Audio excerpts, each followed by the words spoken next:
Hey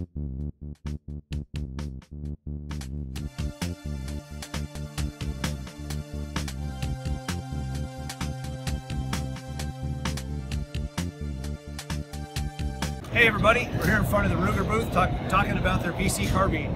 We initially didn't notice this one as we walked by until we bumped into Randy Rogers. Randy Rogers has been signed to shoot this competitively in the USPSA in the next year, so we figured we better come take a look. The PC Carbine is unlike an AR in that it feels like a rifle instead of feeling like an AR-15. It takes Glock magazines, as you might expect, making it reasonably competitive for capacity, so we can immediately turn it into a 41-in-1 gun.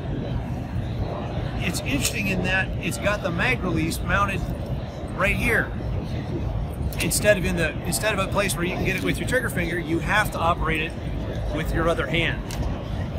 Vaguely AK style, but an AK has their latch up here. This one's going to be interesting as to whether or not you can drive the gun by holding it here, or whether you can activate it by squeezing up in the front.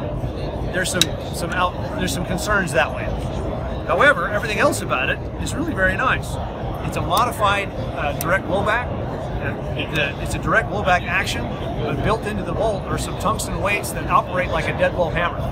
So, in theory, it's much lower recoil, much lower muzzle rise. A couple other interesting things to note about this one is it's a takedown, which we all figured out.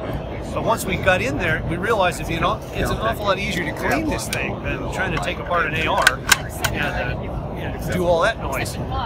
Secondarily, the price point on these is MSRP is in the high 600s, which means the real world price should be in the high 400s, low 500s, which puts it way under where pretty much any competing carbine is at. The barrel's fluted.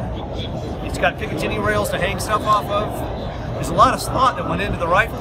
It'll be really interesting to see how it does in the coming season.